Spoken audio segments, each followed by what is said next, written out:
Hello everyone and welcome back to the LCS NACL. First series was definitely a quick one to start our day. We'll have to see just how our second fares up because, you know, the hope on a broadcast is always that any series is going to go the distance. But it's definitely going to be a tough matchup. It's going to be TLF going up against CLG Challengers. And the first question is, proceed CLG Challengers in the lower bracket here? Yeah. Might be surprising to some. They were hyped up towards the end of the split. Honestly, throughout the entire split, a lot of teams were referencing that they were one of the top teams to scrim against. You learn the most from playing against CLG. They just weren't putting wins on the board on game days, and we even talked to some of the players about that. I remember Kevy saying, we just get, usually we in game one, and then we're able to bring it back by game two. They needed that one warm-up game, but hey, even against TSM, they lose game 3 despite having that warm-up game in them, and that's kind of how they find themselves here. I will say they won game 1 in that series also, so it's true. That narrative's really not tracking. True. Wait there. a minute. Sarah, Wait, it's not checking out. Yeah, so Sarah, real quick.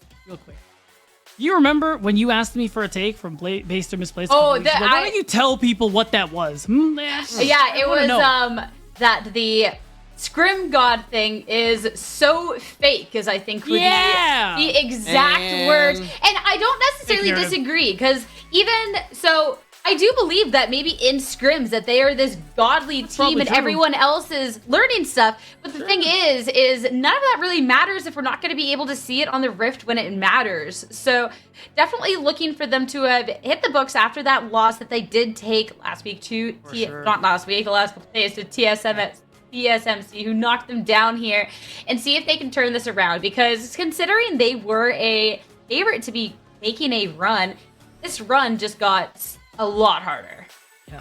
Yeah, we can take a look at the roster. I think that one player in particular, Copy, had a really rough series in TSM's best of 3. Everybody else, I would still love to step up a little bit more, but specifically Copy, I think he's going to have a little bit of work cut out for him here, because alternatively, on TLF side, Aspect has been ramping up throughout the split, and Copy's one of the players that we were, considering, when we're talking about most valuable prospects, he's been in the league for a while. He's been performing incredibly consistently throughout the regular split, and I know that he has more in the tank than what he showed us earlier in this weekend. I'm hoping that we get that version of Copy. Give me regular season Copy. Don't give me first round playoffs Copy. Whatever that was. Looked a little different.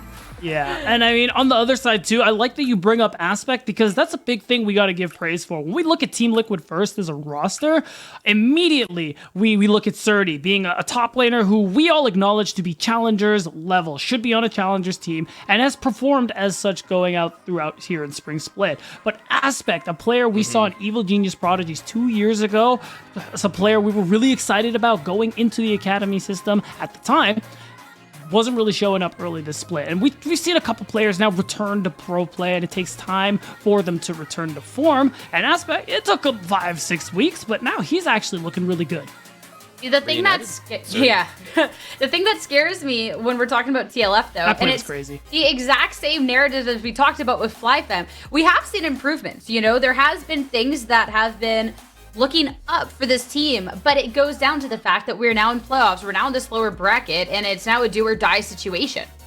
He's so close. Like, this was from their last years. They lose this pretty convincingly to 100 Thieves, but Aspect in particular has a couple of cool plays there. Almost gets the double kill here, goes for a really clutch play, snipes the enemy jungler, and then they're able to get the dragon after that. So I think Aspect does have a lot of upside, and against CLG Challengers, if he has this level of performance a series in a row, good chance of, doing well here. But we got to bring it back to CLG Challengers, because I want to highlight something here.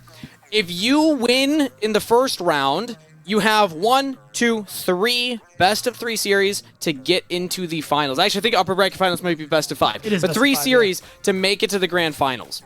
Losing in first round, even though CLG Challengers were favorited to make it potentially to the finals, they were one of the teams in that conversation, they now doubled the number of series they need to win. Look at that. They got to do 1, 2, 3, 4, 5, 6 before they make it into a grand finals, if they can even make it there. So they got a lot more work ahead of them now. They're going to be really warmed up. They talked about the first not being great. Maybe it's the first series that they were talking about. Yeah, maybe come finals, this will be a demon team to deal with.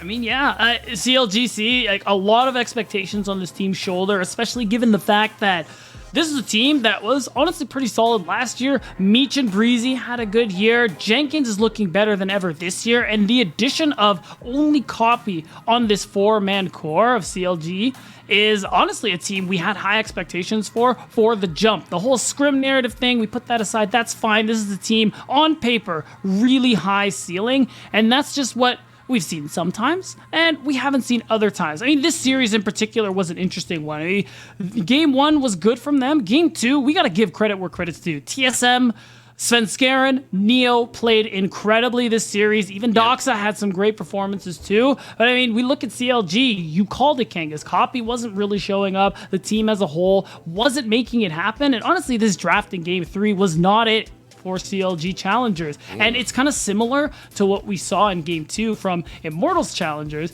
in that series, where I had questions about it because it's very difficult to execute. And when CLG are inconsistent like this, consistency in their compositions, easier to execute compositions are what they need.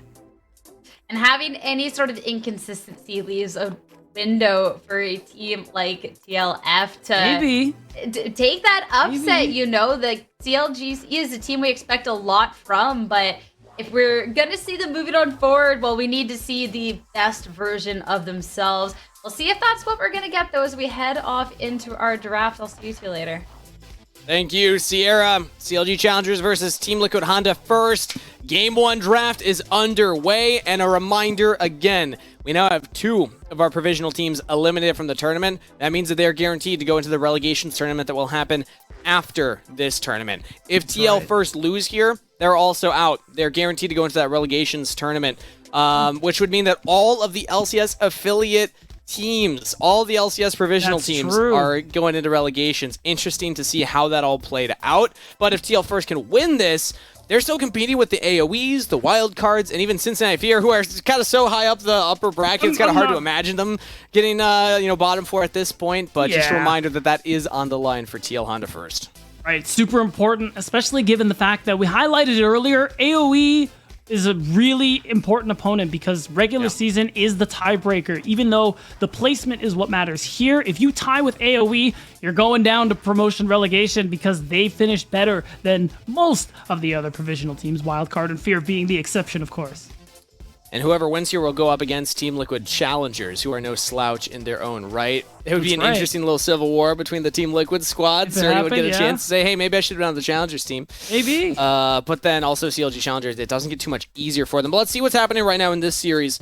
The CLG Challengers find themselves on the blue side, banning away the Karthus Annie Varus. Team Liquid first, banning away Lucian Shogat Sejuani. And that means Gragas first picked for CLG Challengers yet again.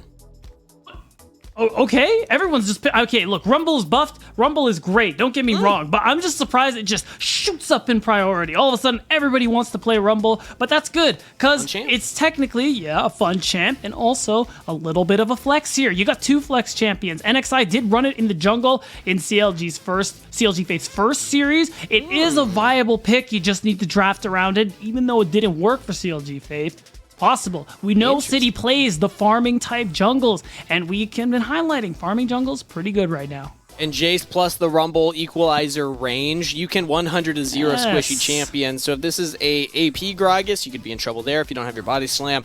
Xayah Rakan much safer, so it's harder to land that kind of combo on these two. We've seen many teams lean towards this just because of how it can be aggressive level 1, but also very safe later on. And we're back to the Veigar. This is a lot of Veigar priority already on this patch. Fun to see. Yeah, I am a fan of Veigar. As on 13-4, he got a couple of buffs, but the big thing is you're looking at scaling champs. He got buffs to the range on his W and Q. It's 50 units, but it changes how you interact in these range matchups. So it's an important buff and something especially how prioritizing. You farm safely, because then you can sit a little bit further back and not get engaged on by a Gragas as well. Kangas. Yeah, especially because we've seen a lot of Gragas go into the mid lane. Gragas mid is good, but you also have the event horizon, which kind of traps people in that little bubble if you manage to catch someone out, and it's the setup between that and this range and zone control. TLF know exactly the type of comp they're going for. Not really, they don't really care what CLGC you're going for, because you have Veigar, you have this this Rumble with the carpet that we talked about. It's really important. They care a little bit about the tanks because they banned away the Malphite and the Cyan. They're trying to remove the ones those that can unstoppable.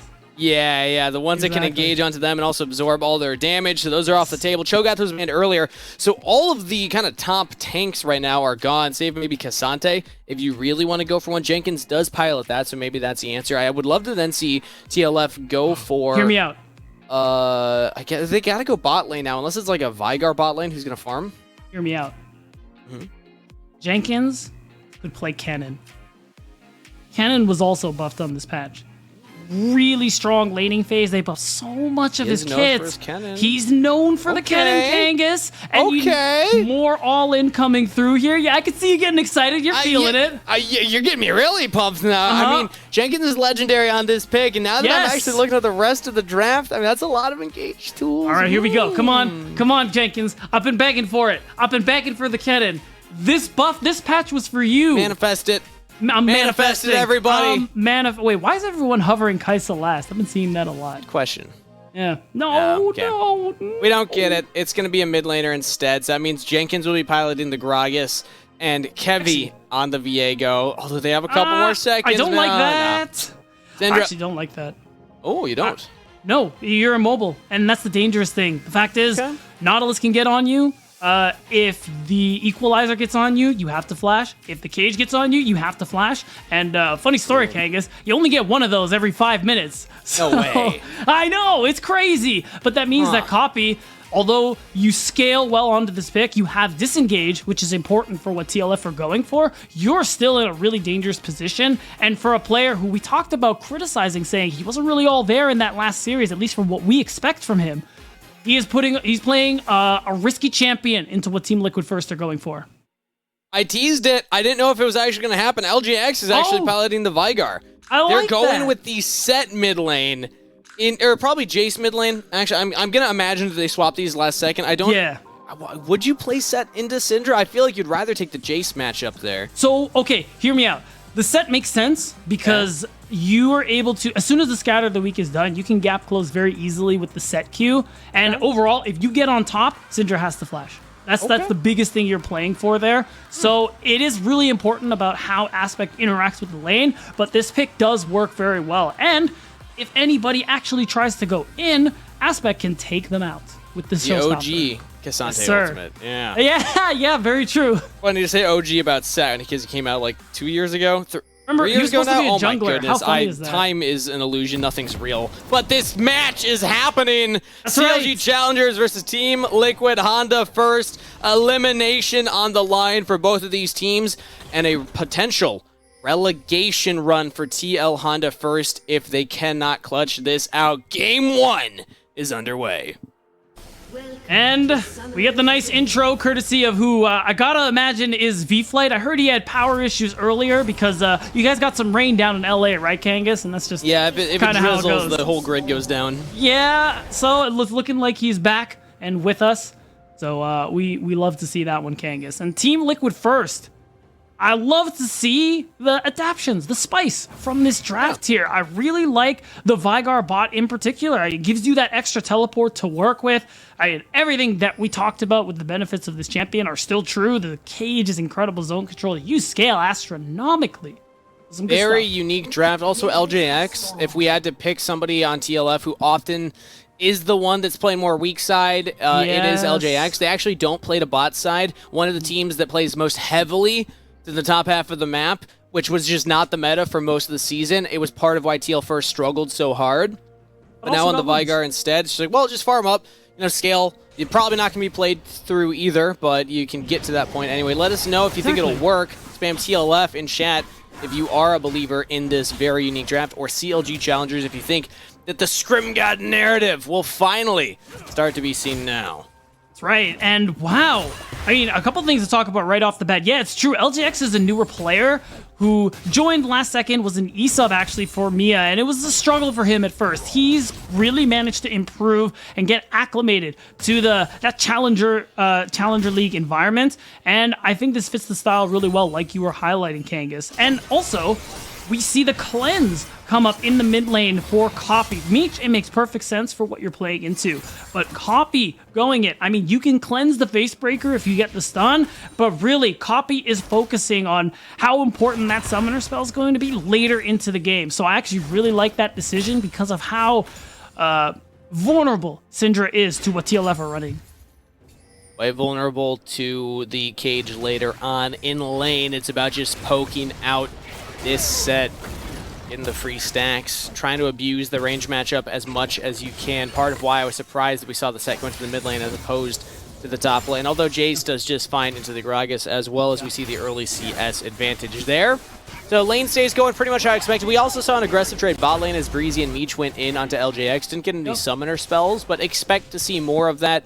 Xayah Rakan early levels will have a lot more kill power than the Vigar, who just doesn't really pack any AP early on. I'm honestly not gonna lie, I think Nautilus does more damage with abilities when you only have 1 point in each ability to start off laning phase. So don't expect CLF to have a lot of power down there to play with. No, but it's the safety and the farming that you're going for, like you highlighted, Kangas. But it is very true. Vigar, first few levels, very weak champion. But Kevy, that's why, is going to use this priority. Going to get that Scuttle Crab. You even have Copy moving with him. And Meech and Breezy having this bot lane duo, which is so powerful, is great for them too. I mean, this is a bot lane where Meech, coming from Immortals AoE Spring last year, was someone we were really excited about when I was back casting in semi-pro. And had a really good summer split, in my opinion, with Breezy. And this year, they look better than ever. We don't get to talk about them as much as best bot lane because, man, like we got Unforgiven and Destiny, we got Lost and Zeyzal. For a while, we had Tomo and Diamond. So the competition is so rough. But even with that in mind, Meech and Breezy are in that conversation. Yeah, especially early on. Copy. Ooh, okay, so this is why I was concerned about the set. Yeah, you got that one Haymaker to absorb some of the damage, but guess what? Copy's got the abilities off of cooldown probably around now, so it's not going to get easier for you. Aspect struggling in this mid lane. Does Copy go for a solo kill? You're getting towards that range. Doesn't have the Ignite, though, because went Cleanse instead. Maybe once you're level 6, you can look for it. Oh, okay. Nice, fine. Yeah, just quick. It's just the reminder. And now, I mean, Meech can't go for the recall. Exactly. Meech can't go for the recall yet. Has to get this next wave in so that LJX and Robex can't hold it here. And overall, mid lane, like you talked about, Syndra, because of her change, not as strong early, but does mean there's room for Copy to have impact in this laning phase. Even with the set passive, where it's like basically having another door and shield, Copy, look what he's doing to this guy. Oh, the Haymaker used there. As we have the nice little dragon spawning cinematic. Breezy looking for it onto Robex. That's Ignite down. Oh, another 2 autos from each would have been enough there. As we have a contest for the Raptors. City is a level up over Kevy, but Copy's here earlier. Lands a stun. Flash from Kevy. Flash follow up from Copy. That's what I'm talking about. Elimination on the line means CLG Challengers are stepping it up. And they get first blood for their mid laner. Wow, that play was honestly pretty crazy with all the small interactions here, but top lane as well. Going honestly pretty good for CLGC. Jenkins being that player who a lot of top laners talk about, especially this year, is actually suffocating to play against. He's really leveled up, being better than we had expected. And on a pick like Gragas, where not only can you absorb a lot of pressure, but in the right hands, you can win matchups, Kangas. And we're seeing glimpses of that here from Jenkins. He was struggling early on. He got shoved in. Surdy got a nice ward down that spotted Kevy earlier. So I didn't mention it at the time, but Surdy was winning the matchup. I don't know what happened that Jenkins is able to catch up in CS and actually get a crash in. His Copy might just go for the solo kill. Oh, has the unleashed power. Aspect holding onto that Haymaker, though. Waiting to see if Copy committed, but Copy can just wait for the next rotation of spells. You have the Haymaker here, Aspect, or you're going to die. It's the stun. Back up from the jungler, flashes away, Haymaker used, but Breezy comes in, and with a final auto attack will claim the kill. A little unlucky for Breezy to get it, but still, you force the flash out of Aspect, and you are running this mid lane. Again, Aspect is looking to be useful outside of the laning phase. This is a difficult lane opponent for him, but at least he gets the TP and catch some of that remaining wave. Overall, City Witty on this pick here with the Rumble. Actually hanging around top lane to see if there is a play. Unless he finishes that recall, but ultimately, he's someone to keep an eye on as well because of what we highlighted. City Witty being that player from last year with Rovex in summer being a very strong combo when they played together on Taco Gaming. We haven't seen as much of that this year on this roster, but when TLF do win games, because they ended at a handful of wins when the split ended, it is because those wins, two really... maybe 6 if I... Yeah, six, something like that. At 5. Right, and City Witty and Surdy are usually a lot of credit, given a lot of credit for that, but also Rovex is having some pretty good performances then too. I mean, you mentioned the fact that Rovex City played on the same team together. Also important to note that Surdy and Aspect actually played on that EG Prodigies roster together with Tomio back in the day. They made that deep run into top 6 of Proving Grounds in spring 2021. That was a big story there. I mean, there were a lot of things going on in the Academy scene at the time. That was a split that they only played like 9 games total before going into the tournament. Oh, I remember that. It was a weird time, yeah. Because it was following the split where in spring, there was like 1 million games and teams were like, whoa, this is too much. The amateur teams were definitely more practiced going into that tournament, and no org actually ended up taking that one from Cloud9 Academy. That's right. But now they're returned to the same team together. It's cool to see players like that finding their way back onto the same teams. It's not getting them much in this game, as CLG Challengers have been controlling the early game, getting those first 2 kills, but we are looking to trade objectives now. CLG starts the Dragon, and City sees an opportunity to go for Herald. Pretty great, actually, with all the attention bot side. I mean, as Team Liquid first, you know Dragon is not yours by any sort of stretch or reason. So the fact that they just immediately planned for the Herald, the fact that the Dragon was delayed this long, actually plays out fine because they're the team looking to scale. They're the team who's looking to earn gold and get to those crucial item spikes. Like you're looking at Surdy, City, LJX, where a lot of champions where at 2 items is where they really start to turn things up. So now we look to see where City is going to be dropping that Rift Herald, probably towards your Jace on the top side. Ooh, thank you, observers, for highlighting gold right now. 1,000 lead in the mid lane for CLG Challengers. They're 2,000 total. That's the big chunk of it. Bot lane's also a little bit ahead. Support is a little bit ahead.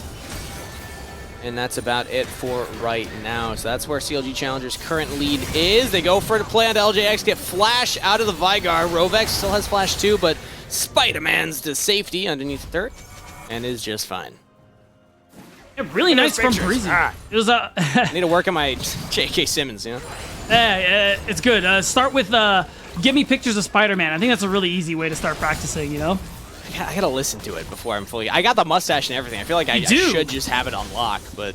That's okay. Or you know what? You could watch Invincible, because J.K. Simmons' voice is That's Omni-Man. the neat part. You don't. Best line from the movie. It's actually really funny show. But... yeah, it was a nice play from Breezy, forcing the flash out of LJX. Overall, you expected the lead to go the way of Meech and Breezy, but the fact that LJX hasn't given his life, thanks for Team Liquid first, they're on pace. Realistically, win comps like these when you're waiting to scale, going down 1,000, 2,000 gold, especially if it's Aspect who's falling behind as the set, you're not stressing. It's chill.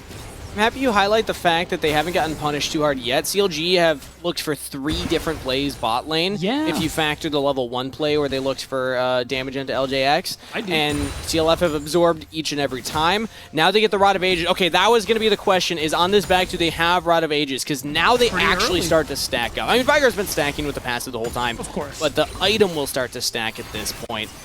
Because you're not going to be strong for still a little while here, but this means that you're on the correct power scaling path. And without Flash, if you can continue to stay alive, you're in a good spot. I still think CLG can look to punish that Flash being down on Vigar, though. Absolutely. I'm hoping they do. Once Breezy's ultimate is back online, but we see Kevy heading towards the top side. You see the ward. So City is there. Kevy is coming to match. It's just to get this Rift Herald down, and it's like we said, getting that gold onto Surdy on this Jace, get that 2-3 item spike faster. Ooh, explosive cask used by Jensen, and Equalizer down! Flashed into it! Little misposition there from Jenkins, but Kevy cannot turn the play and get a kill for himself. Use the flash. That's flash down on CLG's jungler and top laner. 2 flashes for 1. Surdy gets the plates. We in the business call that worth, Kangas. Nice from TLF and especially from City to instantly drop down the equalizer. So now you get some more gold onto Surdy, which is important, and he actually gets to push in this next wave too because City placed that ward for him. It gives him that little extra bit of comfort to know Kevy isn't nearby. They get much more for that. Meanwhile, mid lane, Copy went for the Leandries, so is just gonna be the most rude mid laner possible for a set. Anytime you're hit with one ability, that's gonna be an extra, I'd guess 50 damage, most likely at this point in the game from the Leandries. Yeah. Maybe even a little bit more, so Aspect is gonna be hurting here as you have not picked up much magic resist yet, only the Merc Treads. And honestly, this is a really good look for Copy coming in after the last series that they had. I think that this is going to be a big confidence booster for him. It is. He's got to perform in the team fights, though, Kangas. That was where he really started to falter in that last series against TSM Challengers. Your job as a Syndra this game, you're trying to keep people like Rovex, like Aspect, Surdy away with you. The use of that Scatter of the Week is going to be pivotal for CLGC winning these team fights, especially because they can also start these team fights off for you and set up Breezy for that all-in.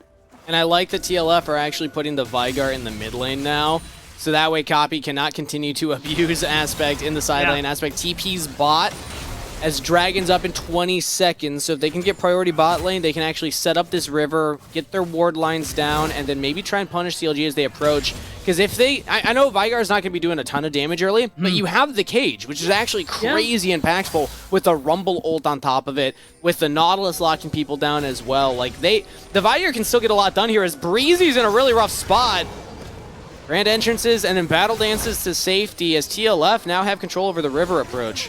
Okay, so hear me out. What I'm really hoping here is that if there's an easy angle for the dragon, which they got it. What I was wondering too is the whole point here is even if you don't get the dragon, you delay the soul that CLGC are stacking towards because you called it earlier that you need this Vigar to finish stacking the Roa, get towards that second item, and getting the dragon is even better. You get those stats, and we talk about doing damage. The adaptive force is nice, but CLGC, they got an answer. No flash, he's just dead here. Kevy lands everything he needs to, and Breezy will make it even easier. Kevy picks up the kill.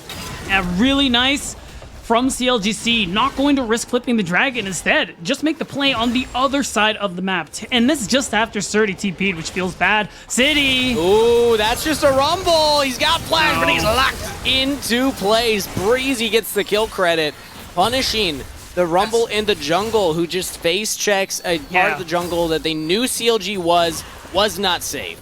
No, not at all. That's a big blunder there from City, and it's just going to give away more gold to CLG Challengers. You get the dragon, you get time, which is important, but look what's happening in the top side as a result. City is just abandoning the turret. They're switching up the lane assignments, and it's first brick going to Jenkins in the top side. We said it's okay for TLF to go down a bit of gold, 2,000, but what we're seeing here, Kangas, this is too much. TLF are starting to struggle now because when this next dragon comes up, when these objective fights come through, CLGC, they're going to go to these crucial item spikes much faster. Interesting that City has a futures market as well. We saw there he had negative gold, which means he took that as a secondary rune. Also, I think that that's a pretty standard misplay that we will see from a lot of our younger rosters. City and his rookie split here.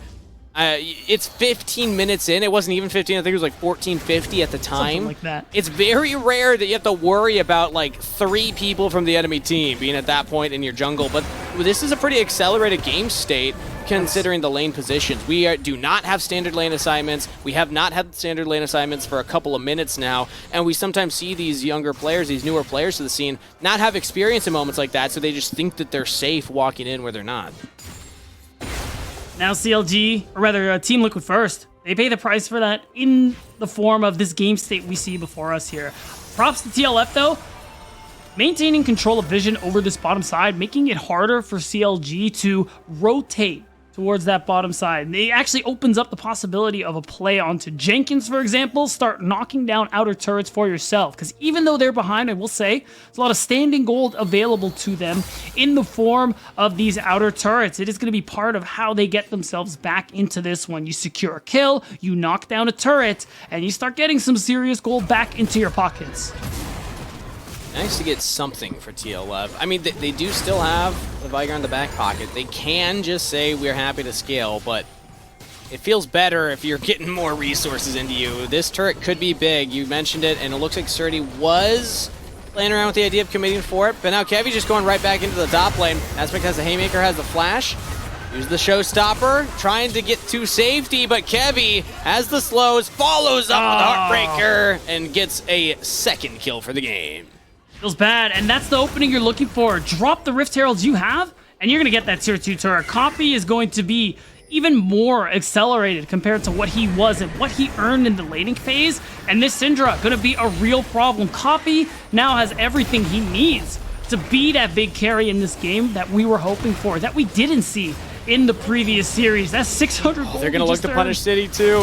Had flash, needed to flash the Viego stun, and gets punished for it. CLG Challengers are going to take every single play that you give them, and they're turning it into so much gold. Really well played by CLG Challengers so far.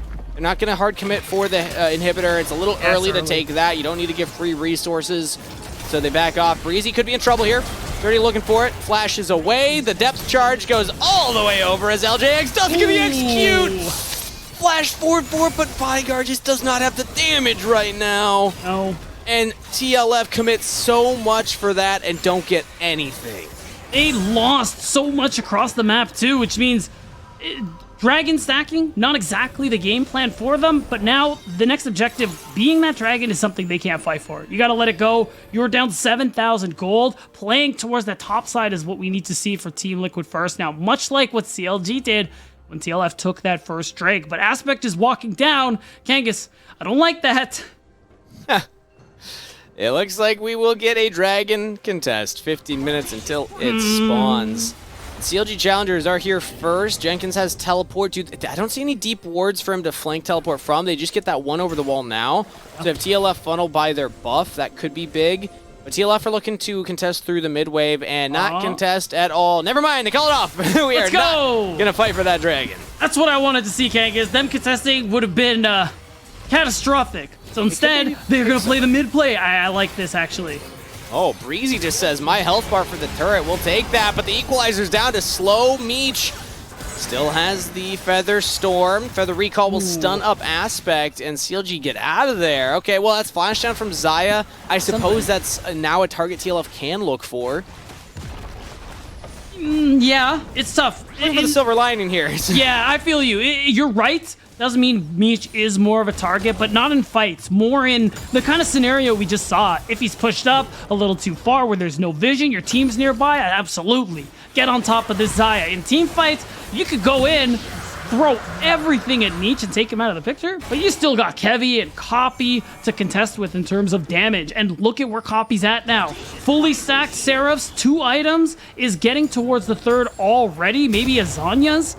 Jenkins needs to get out of there. Flashes to safety over the Baron wall. Not even close. I wonder if he knew how many people were there. I mean, I guess he had the ward down, so they saw at least that City was there, but quick thinking to just run away. Says, all right, I cannot take both of them. No, and it caused the flash, but you're out of the picture. And now you feel so safe as CLG, like you have control over this bottom side. Meech feeling pretty confident about stepping up right now. Isn't afraid at all. In fact, CLG overall just going to continue maintaining control now over this top side. And now they're strong enough that they can start the Baron right now, honestly. It would be 2v3. If Copy and Kevy commit to this, they don't know that Robex is behind them. City throws down the carpet onto Copy. That's a tiny chunk. Not much done. Equalizer as a starter, but Copy commits into the play. Still takes down 30. It's a trade, 1-for-1. TLF will take that.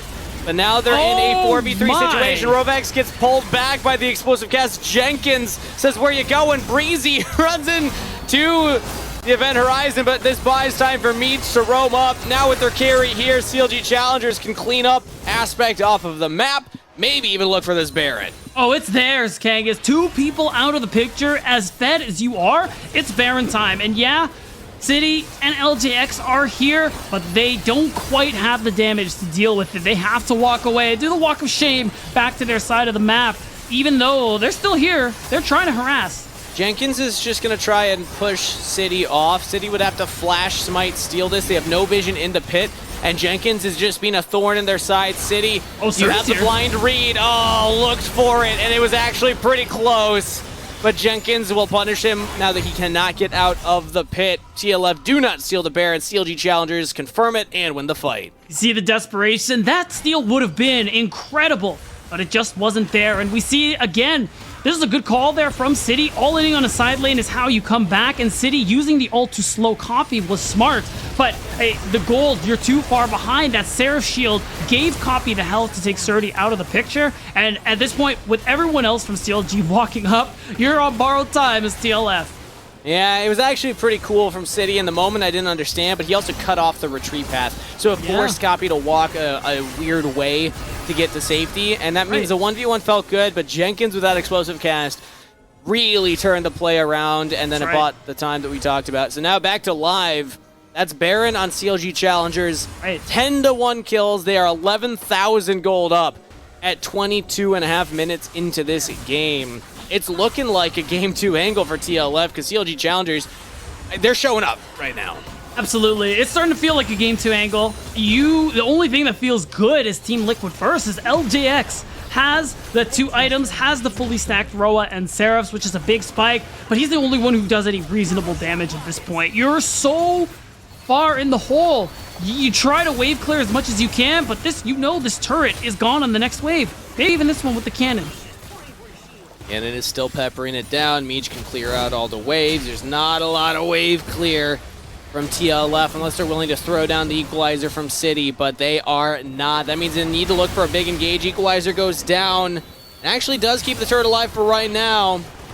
That means the next wave will need to be the one to claim it, but Equalizer's a big team fight tool, so CLG might just see, okay, well, that's no longer available. We can look for an engage now and just take the fight.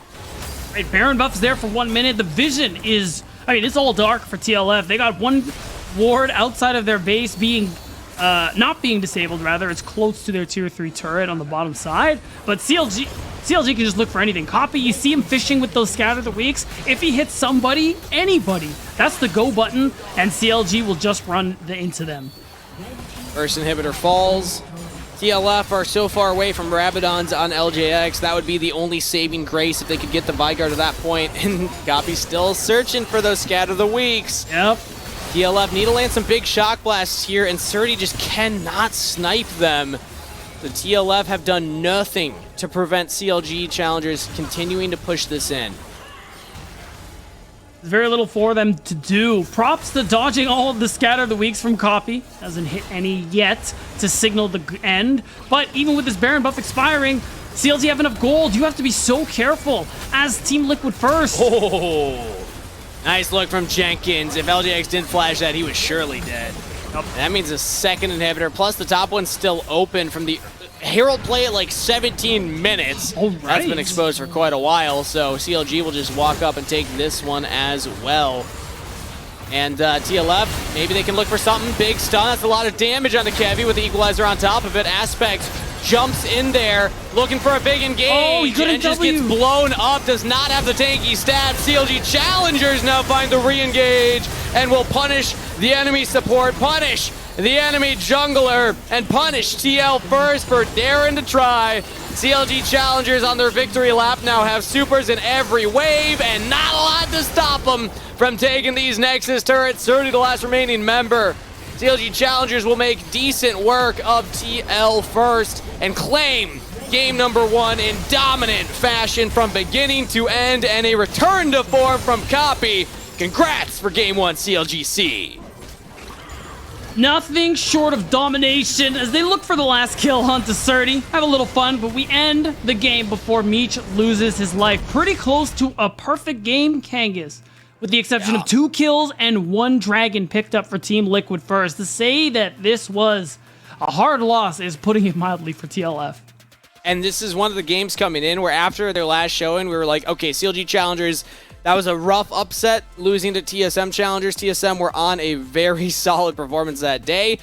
Does this mean we're concerned for CLG? And after seeing a performance like that, it's like, nah. I think CLG Challengers are the team to be afraid of in the lower bracket right now. Yeah. Yesterday, we were talking about, like, who's our dark horse to make the run through the lower bracket. It's pretty much between Wildcard and CLG Challengers.